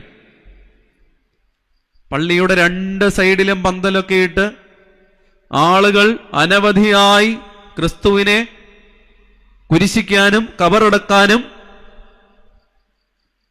കൂടുതൽ ആഗ്രഹത്തോടുകൂടി പള്ളിയിലേക്ക് വരുന്ന ഒരു കാലമാണ്, ഒരു ദിവസമാണ് ദുഃഖവെള്ളിയുടേത്. അന്നും അവനെ ക്രൂശിക്ക എന്ന് ആർത്തുകൊണ്ട് ജനക്കൂട്ടങ്ങൾ അവന് പിന്നാലെ പോയപ്പോഴും അവരിൽ നിന്ന് രക്ഷപ്പെടുവാൻ ക്രിസ്തുവിന് സാധിക്കുമായിരുന്നു. എന്നിട്ടും നമ്മുടെ പാപങ്ങൾക്ക് വേണ്ടി മനുഷ്യന്റെ വീഴ്ചയിൽ വന്നുപോയ പാപങ്ങൾക്ക് വേണ്ടി തന്നെ ഏൽപ്പിച്ചിരിക്കുന്ന കർത്തവ്യങ്ങൾ, അതെത്രമാത്രം വേദനകളുടെ അങ്ങേയറ്റത്ത് നിൽക്കുന്ന വേദനകളുടെ സാഹചര്യങ്ങളാണെങ്കിലും അത് പൂർണ്ണ ബോധ്യമുണ്ടായിട്ട് പോലും ആ വേദനകളെ ഏറ്റെടുക്കുവാൻ തുനിഞ്ഞിറങ്ങിയവനാണ് ക്രിസ്തു. ആ ക്രിസ്തുവിനെ നമ്മുടെ ജീവിതത്തിലേക്ക് എന്നെങ്കിലും നമ്മൾ പോയി പ്രാർത്ഥിക്കാറുണ്ട് ദേവാലയത്തിൽ. ഞാൻ പലപ്പോഴും ചിന്തിച്ചിട്ടുള്ള ഒരു വലിയ ചിന്തയാണ്, ഓർത്തഡോക്സ് പാരമ്പര്യത്തിൽ നമ്മുടെ എല്ലാം പഠിപ്പിക്കൽ ഒഴിഞ്ഞ കുരിശാണ്. നമ്മുടെ എല്ലാ ദേവാലയങ്ങളിൽ പ്ലെയിൻ കുരിശാണ് നമ്മൾ വെക്കാറ്. കത്തോലിക്ക ദേവാലയങ്ങളിൽ കൂടുതലായിട്ട് നമ്മൾ കാണുന്നത് കുരിശിതനായ ക്രിസ്തുവിന്റെ രൂപമാണ്. ഓർത്തഡോക്സ് പാരമ്പര്യത്തിൽ നമ്മുടെ പഠിപ്പിക്കലെല്ലാം ഉദ്ധിതനായ ക്രിസ്തുവിന്റെ സമാധാനവും സന്തോഷവുമാണ് നമ്മുടെ കൂടെ വസിക്കുന്നത് എന്നുള്ളത് തന്നെയാണ്. പക്ഷേ നമ്മുടെ ജീവിതത്തിൽ ഇടയ്ക്കെങ്കിലും കുരിശിൽ കിടക്കുന്ന ക്രിസ്തുവിന്റെ വേദനകൾക്ക് മുമ്പിൽ നമ്മുടെ കണ്ണുകളൊന്ന് പതിപ്പിക്കുവാനായിട്ട് ശ്രമിക്കണം. കാരണം നമ്മുടെ പ്രാർത്ഥനകൾ പലപ്പോഴും നമ്മുടെ വേദനകളും നമ്മുടെ രോഗങ്ങളും നമ്മുടെ പ്രയാസങ്ങളും നമ്മുടെ കുടുംബത്തിന്റെ ബുദ്ധിമുട്ടുകളും ഒക്കെ ആ ക്രിസ്തുവിന്റെ സന്നിധിയിലേക്ക് സമർപ്പിച്ച് നമ്മൾ പ്രാർത്ഥിക്കുമ്പോൾ അവൻ നമുക്ക് വേണ്ടിയാണ് ഇതെല്ലാം സഹിച്ചത് എന്നുള്ളതിന്റെ ഒരു ഓർമ്മപ്പെടുത്തൽ കുരിശിൽ കിടക്കുന്ന ക്രിസ്തുവിന്റെ ഒരു രൂപം കാണുമ്പോൾ നമുക്ക് മനസ്സിലാകും. ആ ഒരു ചിന്തയിലൂടെയൊക്കെ വല്ലപ്പോഴുമെങ്കിലും ഒന്ന് സഞ്ചരിക്കുവാൻ തക്കവണ്ണം നമുക്ക് സാധിക്കണം.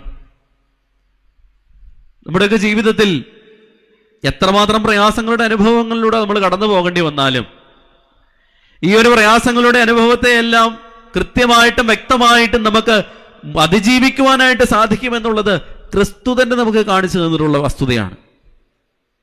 ഈ തിരഞ്ഞെടുപ്പിന് വീണ്ടും ഒരു ലക്ഷ്യമുണ്ട്. യെശയ്യാ പ്രവചനം 49 അധ്യായം 6 വാക്യം ഇപ്രകാരം വായിക്കുന്നു: എന്റെ രക്ഷ ഭൂമിയുടെ അറ്റത്തോളം എത്തിക്കേണ്ടതിന് ഞാൻ നിന്നെ ജാതികൾക്ക് പ്രകാശമായി വെച്ചിരിക്കുന്നു. ഭൂമിയുടെ അറ്റത്തോളം ഈ പ്രകാശത്തെ എത്തിക്കുവാൻ തക്കവണ്ണം കടപ്പാടുള്ളവരാണ് തെരഞ്ഞെടുക്കപ്പെട്ടവരായ ഓരോരുത്തരും. എന്റെ മുമ്പിൽ ഇവിടെ ഇരിക്കുന്നവരും എന്നെ കേൾക്കുന്നവരും എല്ലാവർക്കും ഒരു തെരഞ്ഞെടുപ്പിന്റെ അനുഭവമാണ് നമ്മുടെ ജീവിതത്തിലുള്ളത്. നമ്മൾ തെരഞ്ഞെടുത്തിട്ടുണ്ടെങ്കിൽ ആ തെരഞ്ഞെടുപ്പിന് നമ്മൾ ഒരു ഉത്തരം കൊടുക്കുവാനായിട്ട് ബാധ്യസ്ഥതയുള്ളവരാണ്. നമ്മുടെയൊക്കെ വിശ്വാസത്തിന്റെ ആഴം പരിശോധിച്ചു കഴിഞ്ഞാൽ എത്ര വേഗത്തിൽ പതറിപ്പോകുവാനായിട്ട് ഇടയുള്ളവരാണ് നമ്മളെന്നുള്ളത് നമുക്ക് ചിന്തയിൽ നമുക്ക് ബോധത്തിൽ വരും. വിശുദ്ധ അന്തോനിയോസ് എന്ന മരുഭൂമിയിലെ സന്യാസപിതാവ് ഇപ്രകാരം വിശ്വാസത്തെ പറ്റി പറയുന്നുണ്ട്: ആത്മാവിന്റെ ബോധപൂർവമായ സമ്മതമാണ് വിശ്വാസം.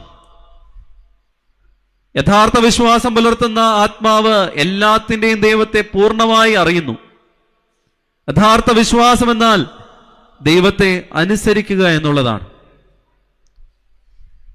ഏദൻ തോട്ടത്തിൽ ദൈവത്തെ അനുസരിക്കാത്തതുകൊണ്ട് തോട്ടത്തിൽ നിന്ന് പുറത്താക്കപ്പെട്ട ആദിമ മാതാപിതാക്കൾ ചെയ്ത പാപം, ആ പാപത്തിന്റെ ചുവട് പിടിച്ച് ഓരോ പാപങ്ങൾ മനുഷ്യ ജീവിതത്തിൽ ഉണ്ടാകുമ്പോഴും ദൈവം എന്താണ് നമ്മളെക്കുറിച്ച് ഉദ്ദേശിച്ചിരിക്കുന്നത് എന്നുള്ളൊരു ചിന്ത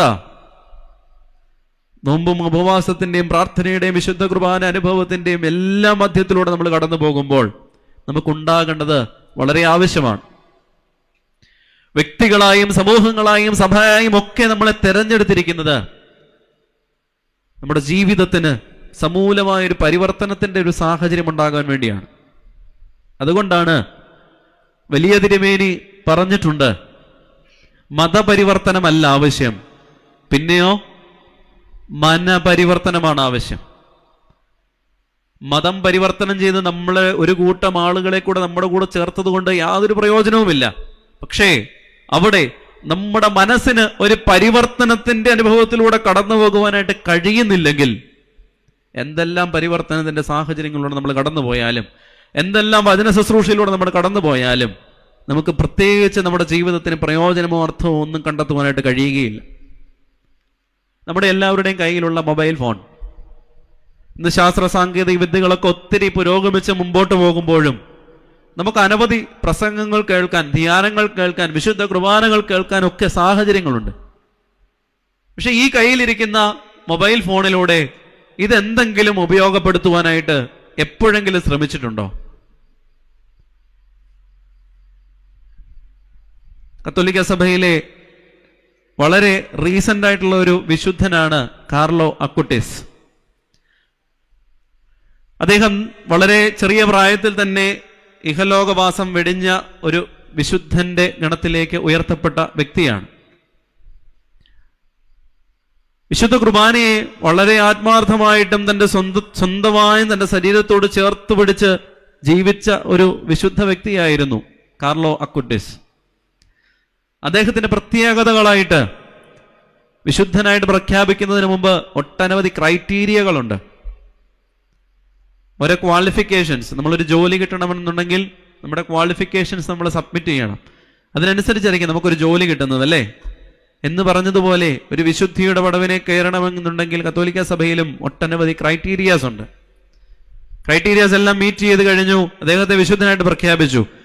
അവിടെ അദ്ദേഹം തന്റെ യൗവനപ്രായത്തിൽ ചെയ്ത കാര്യങ്ങൾ, അദ്ദേഹത്തിനുണ്ടായിരുന്ന മൊബൈൽ ഫോണും അദ്ദേഹത്തിനുണ്ടായിരുന്ന ലാപ്ടോപ്പും, ഇതിൽ നിന്നെല്ലാം അദ്ദേഹം സമൂഹത്തോട് വിശുദ്ധ കുർബാനയെപ്പറ്റിയും വിശുദ്ധ കുർബാനയുടെ പ്രാധാന്യത്തെപ്പറ്റിയും നമ്മുടെ ജീവിതത്തിൽ വിശുദ്ധ കുർബാന എപ്രകാരമാണ് അതിന്റെ അർത്ഥതലത്തെ പൂർണ്ണമായി ഉൾക്കൊണ്ടുകൊണ്ട് സ്വീകരിക്കേണ്ടതെന്നുമൊക്കെ അദ്ദേഹം വളരെ കൃത്യമായിട്ടും തന്നാലാകുന്നത് പോലെയുമൊക്കെ ഈ മീഡിയാസ് വഴിയായി ഉപയോഗിച്ചു എന്നുള്ളതാണ് അദ്ദേഹത്തെ, അത്ര യവന പ്രായത്തിൽ ഉണ്ടായിരുന്ന ഒരു വ്യക്തിയെ വിശുദ്ധിയുടെ പടവുകൾ താണ്ടുവാൻ വേണ്ടി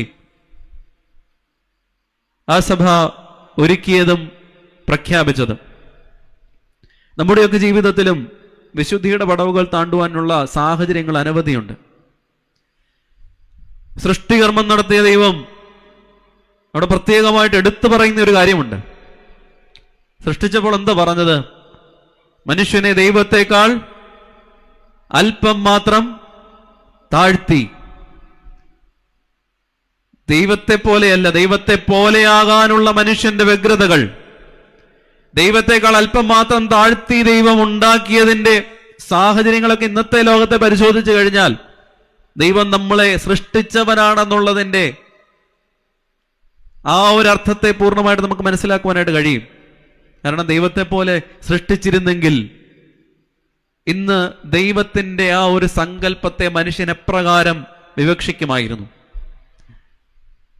അതുകൊണ്ടാണ് ദൈവം സൃഷ്ടികർമ്മത്തിൽ തന്നെ പറഞ്ഞു, ദൈവത്തെക്കാൾ അല്പം മാത്രം താഴ്ത്തി സൃഷ്ടിച്ചവനാണ് മനുഷ്യൻ. അതുകൊണ്ടാണ് ദൈവത്തെ പൂർണ്ണമായിട്ട് നമുക്ക് മനസ്സിലാക്കുവാനായിട്ട് സാധിക്കാതെ പോകുന്നത്. എത്രമാത്രം നമ്മൾ തിരഞ്ഞെടുക്കപ്പെട്ടിട്ടുണ്ടെങ്കിലും, എത്രമാത്രം നമ്മൾ ദൈവത്തിന്റെ സന്നിധിയോട് അടുത്തു നിൽക്കുന്നവരാണെങ്കിലും, നമ്മുടെയൊക്കെ ജീവിതത്തിൽ തെരഞ്ഞെടുപ്പിന്റെ പൂർണ്ണത നമുക്ക് പൂർണ്ണമായിട്ട് മനസ്സിലാക്കാത്തതിന്റെ പ്രധാനപ്പെട്ട കാരണം ദൈവം എന്താണ്, ദൈവം ഉദ്ദേശിക്കുന്നത് എന്നുള്ളത് പൂർണ്ണമായിട്ട് നമ്മുടെ ജീവിതത്തിൽ നമ്മൾ മനസ്സിലാക്കിയിട്ടില്ല എന്നുള്ളത് തന്നെയാണ്. അവന്റെ സ്വരൂപത്തോടും സാദൃശ്യത്തോടും കൂടിയാണ് മനുഷ്യനെ സൃഷ്ടിച്ചിരിക്കുന്നത്. ഉൽപ്പത്തി പുസ്തകം ആദ്യ താളുകൾ നമ്മൾ വായിക്കുന്നത് ദൈവത്തെ പോലെ ആകാനുള്ള ശ്രമമാണ് മനുഷ്യൻ നടത്തേണ്ടത്. പക്ഷേ ഒന്ന് ആലോചിച്ച് നോക്കണം, ശ്രമം പോയിട്ട്, ഒരു പരിശ്രമം പോയിട്ട് അങ്ങനെ ഒരു ചിന്ത പോലും നമ്മുടെ മനസ്സിലോട്ടൊന്നും പോകുന്നില്ല. ദൈവത്തിന്റെ സ്വരൂപത്തിലും സാദൃശ്യത്തിലും സൃഷ്ടിച്ചതായ മനുഷ്യ സ്വരൂപം, മനുഷ്യ സൃഷ്ടി, ആ ദൈവത്തെ പോലെ ആകുവാൻ വേണ്ടി നമുക്കൊക്കെ ഒന്ന് ശ്രമിക്കേണ്ടതിന്റെ ആവശ്യകത ഏറി വരികയാണ്. സമൂഹം വല്ലാതെ മോശമായ രീതിയിലൂടെയൊക്കെ കടന്നു പോകുമ്പോഴും, യുദ്ധത്തിന്റെയും പ്രയാസത്തിന്റെയും കെടുതികളുടെയും ഒക്കെ നടുവിൽ സമൂഹവും രാഷ്ട്രങ്ങളും തമ്മിൽ കിടപിടിക്കുമ്പോഴും നമ്മുടെയൊക്കെ ജീവിതത്തിന് പലപ്പോഴും കാര്യമായ കാതലായ മാറ്റങ്ങൾ സംഭവിക്കാതിരിക്കുന്നത് അടയാളങ്ങളിൽ നമ്മൾ നമ്മുടെ മനസ്സുകളെ കൂടുതൽ ശ്രദ്ധ പതിപ്പിക്കാത്തത് കൊണ്ടാണ്. മനുഷ്യൻ എത്ര നിസ്സാരനാണെന്ന് നമ്മുടെ പ്രാർത്ഥനകളിൽ ഉടനീളം നമ്മൾ പാടുന്നുണ്ട്. ശിവ നമസ്കാരത്തിൽ പാടുന്ന ഒരു പാട്ടുണ്ട്, കബറു തുറന്നു നിരീക്ഷിക്ക വീരന്മാരും സുന്ദരരും നിശേഷം നാശം പൂണ്ടു അവരയ്യോ മണ്ണായി കർത്താവേ സഹതാപം നിൻ പ്രതിരൂപത്തോട് തോന്നണമേ. എന്താ പറഞ്ഞത്? എത്ര സുന്ദരന്മാരാണെങ്കിലും എത്ര കേവന്മാരാണെങ്കിലും അവരെല്ലാം ചെന്ന് കിടക്കേണ്ടത് മണ്ണിലാണ്. നിങ്ങൾ കബറ് തുറന്ന് നോക്ക്, അവിടെ സുന്ദരന്മാരുണ്ട്, വീരന്മാരുണ്ട്, ശ്രേഷ്ഠന്മാരുണ്ട്. അവരുടെ ആ ശ്രേഷ്ഠതകളെല്ലാം മണ്ണായി മാറിയിരിക്കുകയാണ്. മണ്ണായി തീരേണ്ട ശരീരങ്ങളാണ് നമ്മുടെ ഓരോരുത്തരുടെയും. പരിശുദ്ധ മാമോദീസയുടെ കൂദാശയിൽ ആദ്യത്തെ പ്രാർത്ഥനയിൽ നമ്മൾ പറയുന്നുണ്ട്, ലോകത്തിന്റെ പ്രയാസങ്ങളെ, ലോകത്തിന്റെ വ്യർത്ഥതകളെ ഗ്രഹിപ്പാൻ തക്കവണ്ണം, വ്യർത്ഥമായി ലോകത്തിന്റെ വ്യർത്ഥതകളെ ഗ്രഹിപ്പാൻ തക്കവണ്ണം ഈ പൈതലിന്റെ ആത്മീയ നയനങ്ങളെ പ്രകാശിപ്പിക്കണമെന്ന്. അതുപോലെ ശവസംസ്കാര ശുശ്രൂഷ 4ാം ശുശ്രൂഷയിൽ ദേവാലയത്തിൽ കൊണ്ട് വെച്ച് കഴിഞ്ഞ് നമ്മൾ പ്രാർത്ഥിക്കുന്ന പ്രാർത്ഥനയുണ്ട്, ഈ വ്യർത്ഥ ലോകത്തിൽ നിന്നും യാത്രയായിരിക്കുന്ന ദാസനോ ദാസിയോ. ലോകം വ്യർത്ഥമാണെന്ന് നമുക്ക് വളരെ ബോധ്യമുള്ള കാര്യമാണ്. ഇന്നല്ലെങ്കിൽ നാളെ നമ്മൾ എല്ലാവരും തിരിച്ചു പോകേണ്ടവരാണ്. നമ്മളെ എല്ലാവരെയും ദൈവം വിളിക്കുന്നുണ്ട്. പക്ഷെ ആ വിളിയോടുള്ള നമ്മുടെ സമീപനം അതെപ്രകാരമാണെന്നുള്ളത് നമ്മളാണ് തീരുമാനിക്കേണ്ടത്. അതുകൊണ്ടാണ് ആദാമിനും ഹവ്വയ്ക്കും ഒരു അനുഗ്രഹം ദൈവം കൊടുത്തിട്ടുണ്ടായിരുന്നു, അവിടെ സ്വതന്ത്രമായിട്ട് നടക്കാൻ, സ്വതന്ത്രമായിട്ട് അവർക്ക് നടക്കുവാനും സ്വതന്ത്രമായിട്ട് അവർക്ക് തിരഞ്ഞെടുക്കുവാനുള്ള ഒരു അധികാരം ദൈവം കൊടുത്തിട്ടുണ്ടായിരുന്നു. പക്ഷെ ആ തെരഞ്ഞെടുപ്പിൽ അവർക്ക് വന്ന പാളിച്ചകൾ, അതിന്നും മനുഷ്യ ജീവിതത്തിൽ തെരഞ്ഞെടുപ്പിന്റെ ഒരു പാളിച്ച വരാറുണ്ട് നമ്മുടെ ജീവിതങ്ങളിൽ ഉടനീളം. ചിലപ്പോൾ ചില തെരഞ്ഞെടുപ്പുകളൊക്കെ നമ്മൾ എടുത്തു കഴിഞ്ഞ് കുറച്ച് കഴിഞ്ഞിട്ട് നമുക്ക് തോന്നും, ദൈവമേ, അവിടെയും പറയുന്നത് ദൈവമേ ഇത് തെറ്റായി പോയല്ലോ എന്ന് ചിലപ്പം പറയാറുണ്ട്. പക്ഷെ ഈ തെരഞ്ഞെടുക്കുന്നതിന് മുമ്പ് നമ്മൾ ദൈവത്തോട് ആലോചന ചോദിച്ചിട്ടുണ്ടായിരുന്നോ? എവിടെയെങ്കിലും നമ്മുടെ ജീവിതത്തിൽ ഒരു പ്രതിസന്ധി വരുമ്പോഴാണ് ദൈവത്തിന്റെ സന്നിധിയിലോട്ട് ചെന്ന് നിന്ന്, ദൈവമേ എനിക്കിതിനൊരു പ്രയാസം വന്നല്ലോ, ഞാൻ തിരഞ്ഞെടുത്തത് തെറ്റായി പോയല്ലോ എന്ന് നമ്മൾ ചിന്തിക്കുന്നത്. എന്തുകൊണ്ട് ദൈവത്തിന്റെ സന്നിധിയോട് നമുക്ക് കൂടുതൽ ചേർന്ന് നിൽക്കുവാൻ അനുവാദം തന്നിട്ടും നമ്മൾ എല്ലാ ദിവസവും പ്രാർത്ഥിക്കുന്നുണ്ട്, എന്താ? സ്വർഗസ്ഥനായ ഞങ്ങളുടെ പിതാവേ. ഒരപ്പന്റെ അടുത്ത് നിന്ന് മക്കളെ പ്രാർത്ഥിക്കുവാൻ തക്കവണ്ണം അത്രമേൽ നമ്മളെ അനുഗ്രഹിച്ച് തെരഞ്ഞെടുത്ത് വേർതിരിച്ചു വച്ചിരിക്കുകയാണ്. എന്നിട്ടും ഒരപ്പന്റെ അടുത്തോട്ട് കടന്നു ചെല്ലാൻ ഇന്ന് ഈ ഒരു സമൂഹത്തിൽ, ഈ ഒരു തലമുറയിൽ അത് പറഞ്ഞാൽ അപ്പന്റെയും അമ്മയുടെയും അടുത്ത് കടന്നു ചെന്ന് ഒത്തിരി പറയുക എന്ന് പറയുന്നത് വളരെ ബുദ്ധിമുട്ടുള്ള കാര്യമാണ്. പണ്ടത്തെ മാതാപിതാക്കൾ തങ്ങൾ അനുഭവിച്ചിരുന്ന കഷ്ടതകളൊന്നും മക്കൾ അനുഭവിക്കരുതെന്നുള്ള ചിന്തയിലാണ് മക്കളെ വളർത്തിക്കൊണ്ടുവരുന്നത്. പക്ഷെ പലപ്പോഴും മക്കളിൽ നിന്നൊന്നും അത് തിരിച്ച് അതുപോലെ തന്നെ ലഭിക്കാതെ വരുമ്പോൾ അവർക്കും പ്രയാസമുണ്ടാകും, മക്കൾക്കും പ്രയാസമുണ്ടാകും. അത് പല വിധത്തിലാണ്.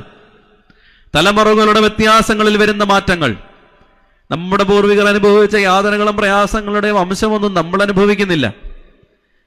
ഇല്ലായ്മയുടെ കാലത്ത് നിന്ന് ജീവിച്ചിരുന്ന ഒരു സമൂഹം ഇന്ന് സമൃദ്ധമായ പ്രോസ്പെരിറ്റി ഗോസ്പൽ എന്ന് പോലും വിശേഷിപ്പിക്കുന്ന, സുവിശേഷത്തെ പോലും സമൃദ്ധിയുടെ സുവിശേഷം എന്ന് വിശേഷിപ്പിക്കുന്ന കാലഘട്ടത്തിൽ നമ്മുടെയൊക്കെ ജീവിതങ്ങൾ സമൃദ്ധിയേറിയ ജീവിതങ്ങളായി പോകുന്നത് കൊണ്ടാണ് നമുക്കിതിനെയൊന്നും പൂർണ്ണമായിട്ട് മനസ്സിലാക്കാനായിട്ട് സാധിക്കാതെ പോകുന്നത്. നമ്മുടെ കുഞ്ഞുങ്ങളെ ഇതൊക്കെ പൂർണ്ണമായിട്ട് മനസ്സിലാക്കി കൊടുക്കുക എന്നുള്ളൊരു ഉത്തരവാദിത്വം നമുക്കുണ്ട്. അതെന്നത് കൊടുത്തിട്ടുള്ളതാ. എന്റെ മുമ്പിലിരിക്കുന്ന കുഞ്ഞുങ്ങളെയെല്ലാം നേർവഴിയിൽ നടത്തുവാൻ തക്കവണ്ണം നിങ്ങൾ എല്ലാവരും പ്രതിജ്ഞ എടുത്തിട്ടുള്ളവരാ. വിശുദ്ധ മാമോദീസയുടെ കൂദാശയിൽ തലതൊടുന്ന അപ്പനെയും അമ്മയും സഭ ഏൽപ്പിക്കുന്ന ഉത്തരവാദിത്വമാണ് ഈ കുഞ്ഞിനെ സത്യവിശ്വാസത്തിൽ, സഭയുടെ പാരമ്പര്യത്തിൽ വളർത്തിക്കൊണ്ടുവരിക എന്നുള്ളത്. അവിടെ ആ കുഞ്ഞ് വഴിതെറ്റി പോകുമ്പോൾ, വഴിമാറി സഞ്ചരിക്കുമ്പോൾ അവരെ തിരുത്തുവാനായിട്ടുള്ള ഉത്തരവാദിത്വം നമുക്കുണ്ട്. അത് ഏതെങ്കിലും പള്ളിയിലെ അച്ഛന്റെ മേലിലോ മെത്രാച്ചന്റെ മേലിലോ ഒന്നും അടിച്ചേൽപ്പിച്ച് മാത്രം നമ്മുടെ കഴിവുകൾ അല്ലെങ്കിൽ നമ്മുടെ കർത്തവ്യങ്ങളിൽ നിന്ന് ഒഴിവാകാൻ നമുക്ക് സാധിക്കില്ല. ഏൽപ്പിച്ചിരിക്കുന്ന കർത്തവ്യങ്ങൾ ചെയ്തിട്ട് വേണം പിതാവിന്റെ സന്നിധിയിൽ പോയി യാചിക്കാൻ. അതുകൊണ്ടാ പലപ്പോഴും ദൈവനീതിയെ പലപ്പോഴും നമുക്ക് തിരിച്ചറിയുവാനായിട്ട് സാധിക്കാതെ പോകുന്നത്. അതുകൊണ്ടാ പലപ്പോഴും നമ്മുടെ ജീവിതത്തിൽ പല പ്രതിസന്ധികൾ വരുമ്പോഴും നമ്മൾ ദൈവത്തോട് ചോദ്യം ചെയ്യാറുണ്ട്. ആരുടെയെങ്കിലും പ്രിയപ്പെട്ടവരുടെ വേർപാടിന്റെ സമയത്ത് നമ്മൾ ദൈവത്തോട് ചോദിക്കാറുണ്ട്, എന്തുകൊണ്ടാണ് ദൈവമേ ഇങ്ങനെ വന്നതെന്ന്. പക്ഷെ എല്ലാം കൃത്യസമയത്ത് തരുവാനായിട്ട് മറക്കാത്തവനും മടിക്കാത്തവനുമാണ് ദൈവം എന്നുള്ളൊരു ബോധം, അങ്ങനെ ഒരു ബോധ്യം പലപ്പോഴും നമ്മുടെ മനസ്സിലില്ല. നമ്മുടെയൊക്കെ തിരഞ്ഞെടുപ്പ് നമ്മളാരും യോഗ്യരായതുകൊണ്ടല്ല, ദൈവം നമ്മെ യോഗ്യരായതുകൊണ്ട് തിരഞ്ഞെടുത്തതല്ല, തിരഞ്ഞെടുത്തതിലൂടെ നമ്മളെ യോഗ്യരാക്കുകയാണ് എന്ന് ഹിപ്പോയിലെ അഗസ്റ്റിൻ എന്ന പിതാവ് പറയുന്നുണ്ട്. നമ്മളെ തിരഞ്ഞെടുക്കുന്നതിലൂടെ നമ്മളെ യോഗ്യരാക്കുകയാണ്. അതിന് ഒരു സമർപ്പണത്തിന്റെ ആവശ്യമുണ്ട്. നമ്മൾ ആ സന്നിധിയിൽ ഒന്ന് വിനയപ്പെടാൻ തക്കവണ്ണം, നമ്മുടെ ജീവിതങ്ങളെയൊക്കെ അവന്റെ സന്നിധിയിൽ ഒന്ന് താഴ്ത്തി സമർപ്പിക്കുവാൻ തക്കവണ്ണമൊക്കെ നമ്മുടെ ജീവിതങ്ങൾക്ക് സാധിക്കണം. പറഞ്ഞു വെച്ചത് തെരഞ്ഞെടുപ്പ് ദൈവകരുണയിൽ മാത്രം ആശ്രയിച്ചുകൊണ്ടുള്ളതാണ്. ആ തെരഞ്ഞെടുപ്പിന്റെ ലക്ഷ്യം ക്രിസ്തുവിനെ, ക്രിസ്തീയ ജീവിതത്തിന്റെ സന്ദേശത്തെ, ക്രിസ്തീയ പ്രത്യാശ മറ്റുള്ളവരിലേക്ക് പകർന്നു കൊടുക്കുക എന്നുള്ളത് തന്നെയാണ്. പലപ്പോഴും ആ പങ്കുവെക്കലിന്റെ അനുഭവം നമ്മുടെ ജീവിതത്തിൽ പലപ്പോഴും നഷ്ടപ്പെട്ടു പോകുന്നത് കൊണ്ടാണ് നമ്മുടെ ജീവിതത്തിന് ഉയർച്ചയില്ലാതെ വരുന്നത്. ഭൗതികമായി നമുക്ക് അനവധി ഉയർച്ചകൾ വന്നെങ്കിലും ആത്മീയമായ പരിസരങ്ങൾ നമ്മൾ പരിശോധിച്ചു കഴിഞ്ഞാൽ നമ്മുടെ ആത്മാവ് ഉയർച്ച എന്തെന്നറിയാതെ ജീവിക്കുന്ന ഒരു ആത്മാവായിരിക്കും നമ്മുടെയൊക്കെ ഉള്ളിലുള്ളത്. ആ ഉയർച്ചയിലാണ് നമ്മൾ ദൃഷ്ടി വെക്കേണ്ടത്. അതിനാണ് പറയുന്നത് ആത്മീയ നയനങ്ങളെ തുറന്നു കിട്ടുവാൻ തക്കവണ്ണമാണ് നമ്മൾ പ്രാർത്ഥിക്കേണ്ടത്. എല്ലാവർക്കും കാഴ്ചയുണ്ട്, പക്ഷേ ഉൾക്കാഴ്ചയുടെ അനുഭവത്തിലേക്ക് ഒന്ന് ആഴ്ന്നിറങ്ങുന്ന അവസരങ്ങളാണ് നോമ്പിന്റെ അനുഭവങ്ങൾ. നേരുള്ള നോമ്പ് നോവിന്റെ അനുഭവമാണെന്ന് പറയാറുണ്ട്. ആ നോവിനെ ഈ നോമ്പിൽ നമുക്ക് അനുഭവിക്കാനായിട്ട് സാധിച്ചിട്ടുണ്ടോ? ഈ നോമ്പെടുത്തതിലൂടെ മാനുഷികമായിട്ട് വരുന്ന ബലഹീനതകൾക്കപ്പുറമായിട്ട് ആത്മീയമായ ഒരു നോവ് അനുഭവിക്കുവാനായിട്ട് നമുക്ക് സാധിച്ചിട്ടുണ്ടോ? എങ്കിൽ കൃത്യമായിട്ട് നമ്മൾ നോമ്പ് നോക്കുന്നു എന്ന് നമുക്ക് മനസ്സിലാക്കാം. ഇസ്രായേൽ ജനത്തെ തെരഞ്ഞെടുത്ത് വേർതിരിച്ച് അവരെ ഇസ്രായേൽ കൂടെ മരുഭൂമിയിൽ കൂടെ വഴി നടത്തിയ ദൈവം നമ്മുടെ ജീവിത സാഹചര്യങ്ങളെ എല്ലാം അറിയുന്നവനാണ്. നമ്മളെ ഉടനീളം വഴി നടത്തുന്നവനാണ് ദൈവം. ആ വഴി നടത്തിൽ ഒരു വിശ്വാസമർപ്പിക്കുവാൻ, പൂർണ്ണ മനസ്സോടുകൂടി അവന്റെ സന്നിധിയിൽ താഴ്ന്നിരിക്കുവാൻ ഒക്കെ വേണം നമുക്ക് എന്തെങ്കിലും സാധിച്ചിട്ടുണ്ടോ? മീഖാ പ്രവചന്റെ പുസ്തകം നമ്മൾ പരിശോധിച്ചു കഴിഞ്ഞാൽ അവിടെയും അക്രമത്തിന്റെയും അനീതികളുടെയും ഒക്കെ കെടുതികളാണ് കാണുന്നത്. 6-ാം അധ്യായം 8-ാം വാക്യം നമ്മൾ ഇങ്ങനെ വായിക്കുന്നു: മനുഷ്യ, നല്ലതെന്തെന്ന് ഞാൻ നിനക്ക് കാണിച്ചു തന്നിരിക്കുന്നു.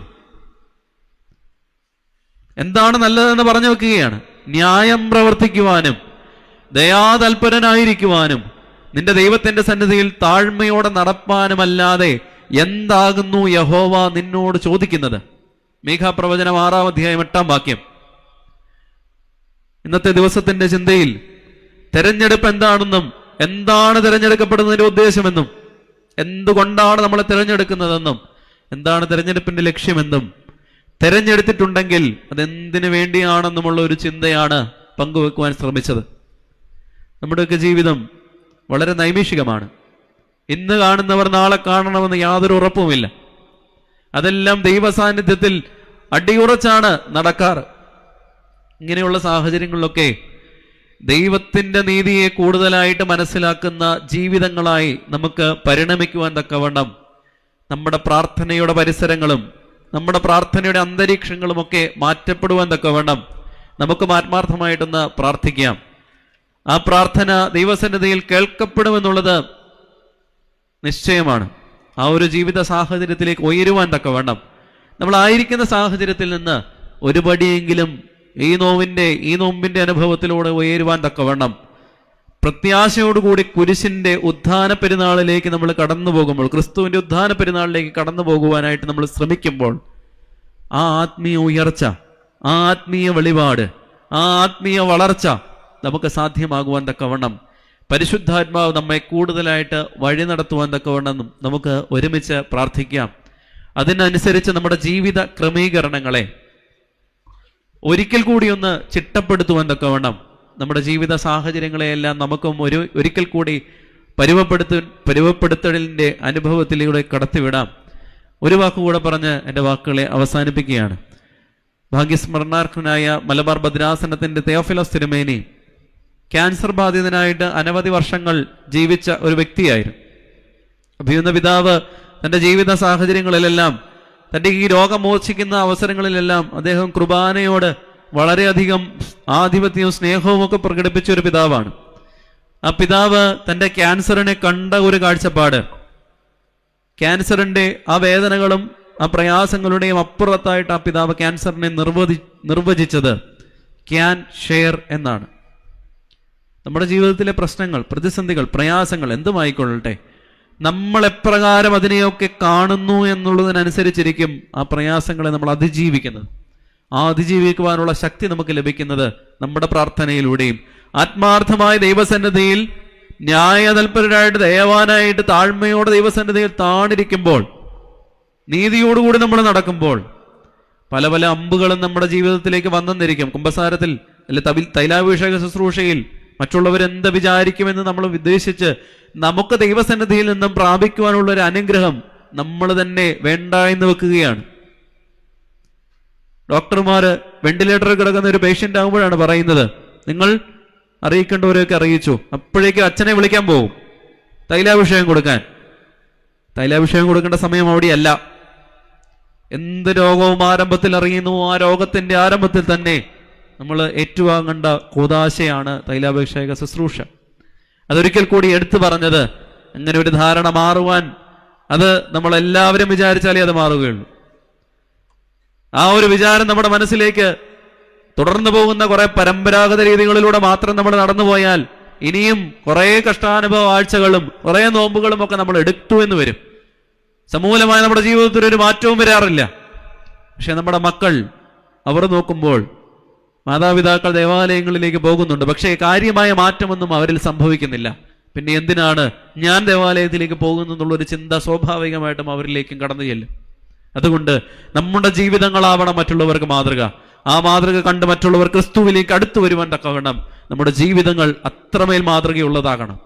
അതുപോലെ ക്രിസ്തുവിനോട് അടുത്ത് ചേർന്ന് ജീവിക്കുവാൻ, ദൈവസാന്നിധ്യ ബോധത്തെ അറിഞ്ഞ് ജീവിക്കുവാൻ, ദൈവസന്നിധിയിൽ താഴ്മയുള്ളവരായും നീതിയുള്ളവരായും എളിമയുള്ളവരായും നടക്കുവാൻ തക്കവണ്ണം നമ്മുടെ ജീവിതങ്ങൾക്ക് പരിശുദ്ധാത്മാവ് അനവധിയായി അനുഗ്രഹങ്ങൾ നൽകട്ടെ എന്ന് ആത്മാർത്ഥമായിട്ട് പ്രാർത്ഥിച്ചുകൊണ്ട് ആശംസിച്ചുകൊണ്ട് ഇങ്ങനൊരു അവസരം ഒരുക്കി തന്ന ബഹുമാനപ്പെട്ട വികാരി അച്ഛനോടും ദീപു സഹവികാരി അച്ഛനോടും പള്ളി മാനേജിംഗ് കമ്മിറ്റി അംഗങ്ങളോടും പ്രത്യേകിച്ച് ഈ ഭവനത്തോടും എന്നെ കേട്ടിരുന്ന എല്ലാ പ്രിയപ്പെട്ട വിശ്വാസികളോടുമുള്ള നന്ദിയും സ്നേഹവും അറിയിച്ചുകൊണ്ട് ദൈവതിരുനാമം മാത്രം മഹത്വപ്പെടട്ടെ എന്ന് പ്രാർത്ഥിക്കുകയും ആശംസിക്കുകയും ചെയ്തുകൊണ്ട് എൻ്റെ വാക്കുകൾ ഉപസംഹരിക്കുന്നു. ദൈവതിരുനാമം മഹത്വപ്പെടട്ടെ.